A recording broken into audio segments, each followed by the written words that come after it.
Ok, on va parler des sénatoriales, les amis. Incroyable. Alors pourquoi les sénatoriales? Parce que, vous le savez probablement, mais ce sont les maires. Ce sont les maires, ce ne sont pas les citoyens qui votent pour les sénatoriales. C'est pas une élection au suffrage universel direct, c'est au suffrage indirect, quoi.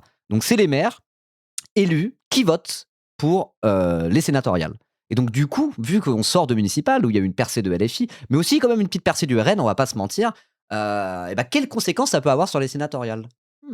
Intéressant. Est-ce que le RN va faire une entrée fracassante au Sénat, comme ils ont fait une entrée fracassante à l'Assemblée nationale il y a quelques années? Bah, j'espère pas, mais quand même, il y a un risque. En tout cas, c'est de ça dont parle l'article qu'on va lire. L'article est court, hein. L'article est assez court. Donc voilà, faux? De quoi faux, Shadoko? C'est-à-dire que le RN a fait une petite percée au municipal? Un peu quand même, non? Ils ont quand même augmenté leur nombre de sièges au conseil municipal, assez massivement, parce qu'ils en avaient très peu. C'est les conseils municipaux et les citoyens tirés. Ah non, faux de ça? Les conseillers et les maires. Oui, c'est pas juste les maires, oui, c'est les conseils municipaux, pardon. C'est les conseils municipaux, c'est pas les maires. Mais bon, en gros, en fonction du résultat du municipal, ça va quand même avoir une grosse influence sur les sénatoriales, c'est ça que je voulais dire, quoi. Oui, c'est les conseillers et les maires, pardon, oui, c'est les conseils municipaux, c'est pas juste les maires. Voilà. En tout cas, c'est ceux qui gouvernent les mairies qui votent pour les sénatoriales. Voilà. Et les conseillers généraux. En tout cas, on va lire l'article. Allez, on y va. Hop. Après les municipales, les sénatoriales menacées par une vague brune.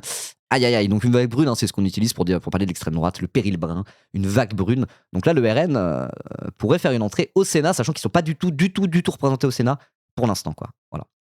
Ils ont multiplié leur nombre d'élus municipaux par plus de 3. Ouais, bah oui, voilà, c'est ça, il y a quand même eu une petite percée. Comme LFI, hein. LFI a fait une belle percée, et le RN a fait une percée pas trop mal, quoi. Donc là, on va s'adresser plus au RN, voilà. Les grands électeurs qui élisent les sénateurs sont essentiellement constitués de représentants des communes. Voilà, c'est ça que je voulais dire, je me suis un peu mal exprimé. C'est pas uniquement les maires, mais c'est essentiellement les représentants des communes, donc maires et conseillers municipaux. Avec le nouveau paysage issu des municipales, l'extrême droite pourrait, pour la première fois, constituer un groupe à la Haute Assemblée. Donc la Haute Assemblée, c'est le Sénat, hein. La Chambre basse, c'est l'Assemblée nationale, c'est directement les représentants du peuple élus au suffrage universel direct, 577 députés pour 577 circonscriptions françaises. Et la Chambre haute, le Sénat, bah, c'est un peu de la merde. Et moi je suis d'avis qu'on pourrait le supprimer, ça, pas trop mal. Voilà, ce serait pas mal. Bref, parce qu'en plus, c'est souvent beaucoup plus à droite le Sénat, c'est un peu comme ça que ça marche. L'histoire de chambre haute, chambre basse. Généralement, la chambre haute, c'est plus à droite que la chambre basse, quoi. Voilà. Une fois le bal, donc c'est voilà, vous voyez, c'est le Sénat, ça ressemble un petit peu à l'Assemblée nationale, en plus petit. Bon, on m'a dit que le Sénat c'était encore plus beau que l'Assemblée nationale à visiter, mais je l'ai jamais fait. Et par contre, on m'a dit aussi un truc de zinzin. On m'a dit au Sénat, de tout ce qui est au Sénat, toutes les décorations, les tableaux, les statues, les machins, les bidules, au Sénat il y a qu'un symbole républicain. Sinon tout le reste c'est des trucs qui datent d'avant en fait la République, quoi. Alors quand tu vas à l'Assemblée nationale, il n'y a pas que des symboles républicains. Les trucs, il y a des grands tableaux qui datent de l'Ancien Régime. T'as pas que des symboles républicains. Mais il y a quand même pas mal de symboles républicains, quoi. Voilà. Au Sénat, apparemment, il y a un seul symbole républicain dans tout le Sénat. Genre un buste de Marianne ou un je sais pas quoi. Sinon, c'est que des trucs ancien régime, quoi. Voilà. Mais bon. C'est vraiment un héritage royal. Bah ouais, ouais, ouais. Il y a Saint-Louis, du coup. Je sais pas, je connais pas très bien. Mais en tout cas, on m'a dit ça il y a pas longtemps. Voilà. Une fois le bal des élections municipales refermé pour 7 ans, les états-majors politiques ont déjà les yeux rivés sur la prochaine échéance. La présidentielle? Plutôt les élections sénatoriales qui auront lieu en septembre 2026. Voilà, donc ça va arriver assez vite. Avant la primaire de la gauche, n'est-ce pas, qui n'aura probablement pas lieu. Bon, les sénatoriales, elles auront lieu et ça sera en septembre 2026. Voilà.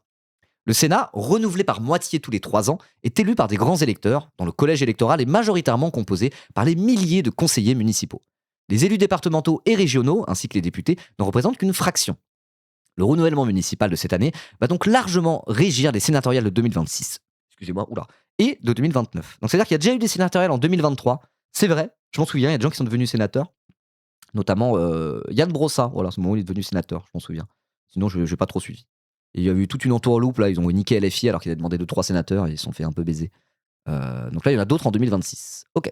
En septembre 2026, les départements concernés se trouvent en Bretagne, en Alsace, en Normandie, dont la Seine-Maritime, en Nouvelle-Aquitaine et en Occitanie. Ok, donc c'est que la moitié des régions, du coup. Enfin, la moitié des départements. On trouve aussi, entre autres, le Rhône, les départements savoyards et l'arc méditerranéen, sauf les Pyrénées-Orientales. Ok, donc c'est des endroits où il y a pas mal de maires RN qui ont été élus, notamment. Voilà, l'arc méditerranéen, c'est là où il y a tout un tas de villes moyennes, petites villes sous préfecture qui sont passées directement au RN, hein. Je pense à Carpentras, je pense à Carcassonne et d'autres. Agde. Attends, Agde, non, c'est sur la côte atlantique, c'est pas la Méditerranée. Bon, en tout cas, il y en a eu pas mal. C'est l'endroit. En gros, le RN a fait une plus grosse percée, c'est dans le sud de la France, hein. comme vous le savez, y compris à Marseille où bon, au final, ils ont pas eu la mairie, mais ils ont fait un très beau score, quoi. La Bible Bets française, ouais, c'est un peu ça, c'est un peu ça. La Bible Bets, c'est un endroit aux États-Unis où c'est un vote conservateur à balle. Et d'ailleurs, on finira ce live, si on a le temps, en regardant la vidéo de Climax, encore pour l'humanité, un stream très corpo aujourd'hui. Pourquoi le Sud vote RN? Voilà, donc Climax a fait une vidéo qui explique un peu pourquoi on a un électorat RN massif dans le sud de la France et sur le pourtour méditerranéen, n'est-ce pas? Agde, c'est la Méditerranée. Non, c'est la Méditerranée, Agde, ok. C'est dans l'Hérault. Autant pour moi, j'étais pas sûr. Je voyais ça plus sur la côte atlantique. Je sais pas. Ok, ok. Donc oui, effectivement, le Sud vote beaucoup RN. Et là, apparemment, il se trouve que dans ces sénatoriales-là, c'est aussi pas mal là où il y a eu les mairies RN, où ça va voter. Donc c'est pour ça qu'il peut y avoir une percée au RN. Un peu massive, je sais pas, mais conséquente au Sénat. Et même pas forcément la percée de LFI qui va avec. Ça dépend des départements qui votent, en fait. Donc, ouais. Toulouse et le Sud-Ouest, c'est pas RN. Non, le Sud-Ouest, c'est un peu différent. C'est même la région Occitanie, hein, c'est la gauche, entre guillemets, qu'a le conseil régional en la personne de Carole Delga. Bon, qui est pas très très à gauche, hein, mais c'est bon, le PS, quoi. Voilà, c'est pas LR. Traditionnellement, c'est un fief du PS. Même à l'époque où le PS était moins de droite que maintenant, quoi. Voilà. Ok. Donc, c'est ce renouvellement de Carcassonne à Nice, en passant par Marseille, qui fait dire à tous les observateurs que l'extrême droite est certaine de gagner un groupe autonome au Sénat dès l'automne, ce qui constituerait une première. Donc un groupe autonome, il faut avoir un certain nombre de sénateurs pour avoir un groupe parlementaire, un groupe sénatorial, quoi. Et là, ça va être le cas a priori dès cet automne. De la même manière que le Rassemblement national, avant 2022, avant le législatif de 2022, ils n'avaient pas de groupe parlementaire à l'Assemblée. Pas au Sénat, à l'Assemblée nationale. Parce qu'ils n'étaient pas assez, je crois qu'il faut 15 élus pour faire un groupe parlementaire, il me semble. À l'Assemblée nationale, je ne sais plus exactement, ils en avaient genre 8. Du coup, ils n'avaient même pas de groupe, ils étaient vraiment mis hors jeu dans nos institutions et en l'occurrence dans l'Assemblée nationale. Donc en 2022, bim, 89 députés, leur premier groupe parlementaire. Et ça a encore bien augmenté depuis en 2024. Et bah là, ils continuent à aller grignoter. Le loup continue à entrer dans la bergerie, n'est-ce pas, au Sénat. Et ça craint. Ça craint. 3 sièges RN gagnés en 2023 ne sont pas renouvelables. Ok. Il lui faut donc en gagner 7. Cela paraît plus que probable dans les Alpes-Maritimes, le Var et les Bouches-du-Rhône. 17 sièges au total. Il faudra aussi surveiller le Gard, 3 sièges. Et la question se posera aussi sans aucun doute dans l'Aude, avec 2 sièges, où le RN a gagné la préfecture. Ce sera un test, dans un département où le scrutin est majoritaire et où le PS avait la dernière fois largement fait élire ses 2 sénateurs, sans détenir les 2 grandes villes du secteur. Plus loin, le RN aura aussi un œil sur la Gironde. 6 sièges. Ok, donc c'est surtout dans les Bouches-du-Rhône, où il y a 17 sièges au Sénat, qui dépendent des Bouches-du-Rhône. Et dans les Bouches-du-Rhône, a priori, ils ont quand même fait des beaux scores. Voilà, ça marche. Ouais, le problème, c'est que le renouvellement, là, va leur être favorable, c'est dans leur coin. Oui, mais après, c'est pour ça, dans 3 ans, dans les 3 années qui vont arriver après, il y aura un autre renouvellement au Sénat. Et là, ça sera peut-être moins favorable au RN, quoi. Mais dans tous les cas, voilà. Et si le RN gagne en 2027 la présidentielle, bon, ils auront un groupe au Sénat, un bon gros groupe à l'Assemblée, mais bon, après, il y aura des dissolutions, a priori. Donc, ça craint. C'est vraiment petit à petit les pions de l'extrême droite qui avancent, quoi. Bah ouais, ça correspond en vérité à un mouvement de fond dans tout l'Occident et en Europe en particulier de montée de l'extrême droite, quoi. Et c'est aussi comme ça que ça se matérialise en France par l'extrême droite qui pénètre nos institutions petit à petit, voilà. Et ça craint. Voilà. Ça sert à quoi le Sénat déjà? Ça sert à rien, hein, c'est de la merde. Ça sert à bloquer des lois de gauche. Une loi de gauche est votée à l'Assemblée nationale, le Sénat, ils arrivent, ils disent c'est trop de gauche en fait. Non. Après, c'est comme l'Assemblée nationale qui a le dernier mot. Ça sert juste à casser les couilles, hein. Moi, je vois ça comme ça, le Sénat. Moi qui suis de gauche et qui suis un vrai démocrate malgré tout, moi, je trouve que le Sénat sert surtout à péter les couilles, quoi. Bon, bref. Après, j'ai pas d'exemple de régime, de république monocamérale, donc avec une seule chambre. Nous, on vit dans une république bicamérale. C'est comme ça qu'on dit, il me semble. La plupart des républiques, ou même des systèmes parlementaires, quoi, parce que ça peut être des monarchies parlementaires, vous voyez, sont bicamérales. Il y en a pas beaucoup, hein, qui sont monocamérales. Vous avez des exemples de républiques un peu cool ou de régimes, l'Ukraine? Il y a qu'une seule chambre en Ukraine? Je sais qu'en Israël, il y a qu'une seule, chambre, mais bon, pas trop envie de prendre exemple sur eux, hein. Surtout quand tu vois comment elle est composée leur chambre, tu es en mode genre: «Ah ouais, ouf, la Knesset, c'est énervé, hein». C'est énervé. Il y a tout genre 3 représentants de gauche, c'est tout, hein. Sinon le reste, c'est, droite, extrême droite, extrême droite, extrême droite, droite extrême et extrême droite. Tu as 12 partis d'extrême droite différents, c'est une dinguerie, quoi. Islande, OK. Le Japon? Ah ça, je sais pas, faut demander à Onibaku, c'est lui maintenant le spécialiste de la politique japonaise. En Angleterre, oui, ils ont la Chambre des Lords, mais du coup, ils ont la Chambre la Chambre des représentants. Comment ça s'appelle? La Chambre des communs, je sais plus. Mais ils ont une chambre basse et une chambre haute qui s'appelle la Chambre des Lords. Il faut carrément être Lord là, pour être l'équivalent de sénateur au Royaume-Uni. Donc ouais, hein, c'est carrément bicaméral. Aux États-Unis, ils ont la Chambre des représentants et le Sénat. Non, au Japon, il y en a 2. Ok, ok.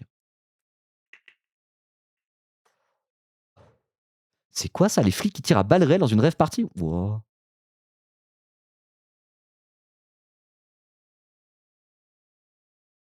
Ouah, on va lire ça après. Qu'est-ce que c'est que cette dinguerie? Ah non, moi en plus, comme j'ai pas mal fréquenté le milieu de la free party, là quand je vois la dérive autoritaire dans laquelle on est empêtré, comment elle se matérialise dans le milieu de la free party, ça me fait mal au cœur, quoi. Waouh. Bon, on dira ça après. Mais du coup, le Sénat, attends, quelqu'un avait dit quoi? Le Sénat, ça permet d'éviter qu'une seule chambre puisse voter les changements constitutionnels et éviter que sur une législative, on change de régime. OK. Ah oui, parce que du coup, pour faire un changement constitutionnel, il faut que les 2 chambres, chambre haute et chambre basse, assemblée, votent avec un certain seuil, quoi. En France, je crois qu'il faut que pour un changement constitutionnel, il faut que les 2/3 du congrès, quoi, en gros, c'est tu prends tous les députés, tous les sénateurs, tu les mets ensemble, il faut qu'il y ait les 2/3 de tout ce beau monde qui disent «oui» pour qu'il y ait un changement constitutionnel. Donc ça permet d'éviter que ça soit trop le bordel. OK, donc c'est dans une logique de stabilité que tu as un système comme ça, quoi. D'accord, d'accord, ça marche.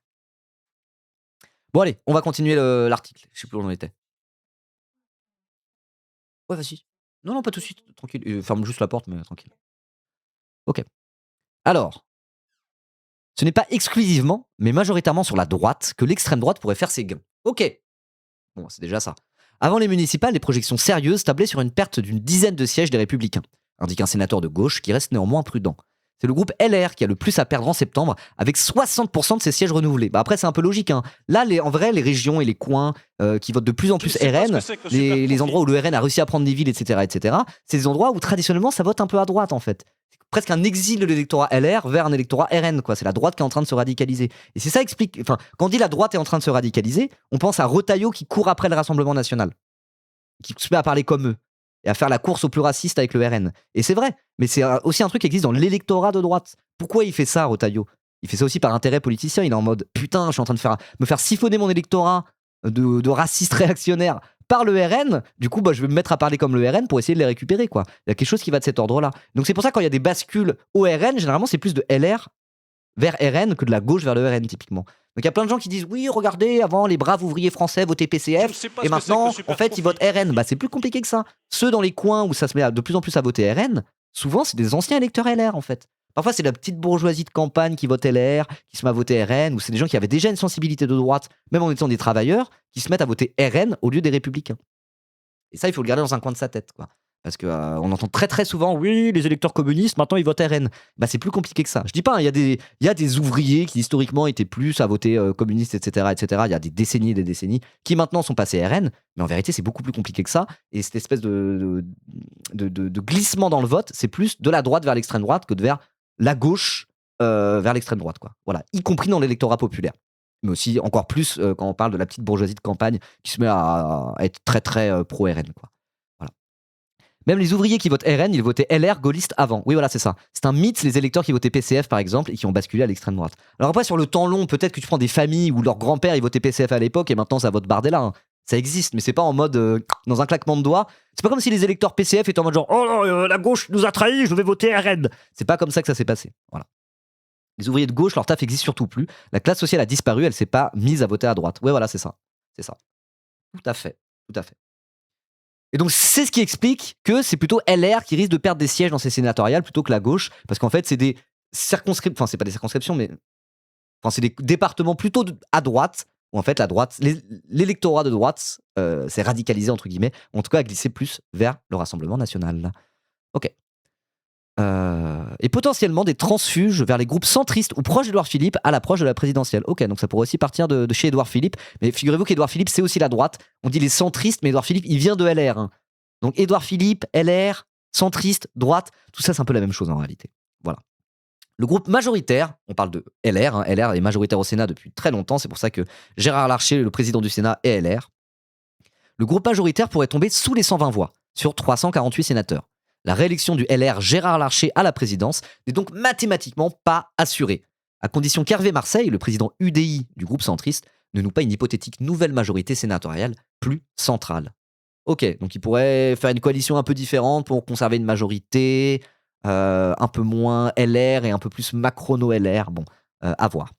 La gauche, après des municipales plutôt mauvaises, s'attend à être sur le reculoir. Alors, avant que vous disiez « Regardez, je vous avais dit qu'elle est anti-LFI !» C'est que là, c'est dans le cadre sénatorial où LFI existe assez peu. Là, quand on parle de la gauche, c'est tout ce qu'il y a à partir du PS, quoi. Voilà, le PS est plus à gauche. Et quand tu regardes en nombre de sièges dans les conseils municipaux, la gauche, la gauche représentée au Sénat a quand même plutôt reculé parce que le PS a pas fait des bonnes municipales. Et là, c'est le PS qui est représenté au Sénat. Donc là, c'est plutôt pour parler du PS parce que c'est dans le contexte sénatorial. Voilà. La gauche au Sénat, c'est surtout PS, PCF aussi, un peu écolo, mais pas trop LFI. Donc là où LFI a fait une percée, mais là pour l'instant, ils sont pas présents au sénatorial, la gauche hors LFI a plutôt eu tendance à perdre des sièges, que ce soit les écolos ou le PS. Voilà, c'est d'où la formulation. La gauche, après des municipales plutôt mauvaises, s'attend à être sur le reculoir. On parle de la gauche représentée au Sénat. Ouais, il y a des sénateurs écolos, il y en a quelques-uns. Je sais pas s'ils ont un groupe, il me semble qu'ils ont un groupe, mais je suis pas sûr. Mais voilà. Côté communiste, si les sièges marseillais et normands ne paraissent pas en danger, la question se pose peut-être dans les Côtes d'Armor, avec la perte de Saint-Brieuc, et aussi en Dordogne, défaite à Périgueux et Trélissac, mais gain à Bergerac. Ah ouais? Bergerac est passé PCF? Ou juste le conseil municipal a changé, il y a un peu plus de PCF dans le conseil municipal? Attendez. J'ai ma belle famille qui habite à côté de Bergerac, c'est cool. Attendez. Résultat municipal Bergerac. Ah ouais? Bon, c'est Union de la gauche, je sais pas qui c'est, mais ouais. C'est passé à gauche Bergerac. Ah bah voilà, c'est cool ça. Stylé. C'était à droite avant, hein, on est d'accord. Il y a des Bergeraciens. Des Berge... Comment on dit Bergerac? Les habitants de Bergerac. Il y a des gens de Bergerac ici. C'est qui le maire sortant? C'est Jonathan Priolo? D'hiver droite? Les Bergeracois? Les Bergeracistes? Des Cyrano? Ok, donc la mairie a basculé à gauche. Bah c'est bien ça. Hein. Union de la gauche, je sais pas qui y avait dedans, mais bon, on prend. Hein. Ok, bon, ça fait un peu plaisir ça. Il a vécu 20 ans à Bergerac. La ville est jolie, hein. La ville est jolie, le coin est très très beau. Après, c'est un peu mort. Voilà. Pour moi, c'est vraiment là où habite ma belle famille, quoi. Bref, je connais pas très très bien. Ok, intéressant. Donc les communistes, ils ont quand même plutôt perdu des villes. J'en étais où? Voilà. Ils ont quand même plutôt perdu des villes, même s'ils ont gagné Bergerac. Ok, donc potentiellement, ils vont perdre des sièges au Sénat. Les écologistes, en revanche, sont certains de souffrir. Les défaites à Bordeaux, où ils ont perdu la ville d'assez peu, et Bègle enterrent le siège vert de Gironde. Celui du Bas-Rhin devrait connaître le même sort après la perte de Strasbourg. Voilà, c'est pour ça que c'était la gauche après des municipales plutôt mauvaises. Quand on parle de la gauche représentée au Sénat, on parle pas de LFI, donc effectivement, le PCF, même s'il a pris Nîmes, ce genre de choses, a quand même plutôt perdu des sièges, va quand même plutôt perdre des sièges au Sénat et les écologistes encore plus, quoi. Ok. Comme pour les communistes, si le contrat passé à gauche en 2020 tient toujours, le siège des Bouches-du-Rhône ne paraît pas en danger. Le sujet le plus difficile pour la gauche et les écologistes se posera sans doute dans le Rhône, 7 sièges dont 3 de gauche. Avec ses gains vénitieux, Vaux-en-Velin et Saint-Fond, dans la banlieue lyonnaise, LFI affirme pouvoir faire son entrée au Sénat. Je crois que les Insoumis peuvent empêcher le 3e siège de gauche, mais pas en gagner un seul, avance Thomas Dossu, sénateur écologiste sortant. Quoi? Je crois que les Insoumis peuvent empêcher le 3e siège de gauche, mais pas en gagner un seul. Comment ça? D'après lui, une liste unique assurait les 3 sièges à la gauche, mais il doute fortement de sa constitution. Ok, aujourd'hui les écologistes ont 2 fauteuils et le PS 1. C'est-à-dire que LFI pourrait gagner un siège, mais ça ferait baisser le total gauche, ou alors si ça fait union de la gauche pour les sénatoriales, on pourrait conserver les 3 sièges. D'accord. Bon. Des trucs un peu techniques, quoi. Si le doute persiste dans le Rhône, ce département reste le seul où un gain insoumis sans alliance paraît envisageable. Ok. La question se posera aussi en Seine-Saint-Denis et dans le Nord. Le gain de Roubaix ne devrait pas suffire. Les 2 départements ne sont de toute façon renouvelés qu'en 2029. Enfin, le PS s'attend à être en danger dans l'Ariège, défaite à Foix, la Creuse et l'Aude, sachant que l'Ariège, c'est un peu un fief du PS à la base. Les perspectives de gains sont maigres, éventuellement dans la Somme, bascule d'Amiens et d'Abbeville. Abbeville! Dans la Somme! Perdre 3 ou 4 sièges sur un groupe de 65 sénateurs, ça serait déjà beaucoup, surtout pour un parti qui prétend avoir gagné les municipales, persifle un sénateur rose. Le PS dit qu'ils ont gagné les municipales? Ils ont plutôt reculé, hein. D'ailleurs, ça va se voir dans les sénatoriales. Ok. Bon, du coup, à gauche, ça a l'air un petit peu compliqué pour 2 raisons. Déjà, là, les sièges qui sont renouvelés, c'est plutôt des départements qui sont à droite, plutôt des départements où le RN a réussi à rentrer, vous voyez, à prendre des mairies. Premièrement, et en plus, deuxièmement, bon, comme le PS a quand même fait des municipales un peu moisies, les écolos pareil, et même le PCF, c'est pas foufou. Il y a surtout LFI qui a réussi à prendre des mairies, enfin surtout des sièges au conseil municipal. Mais là, sur ces élections, ça va un peu moins jouer parce que c'est plus dans le renouvellement 2029 que ça va jouer.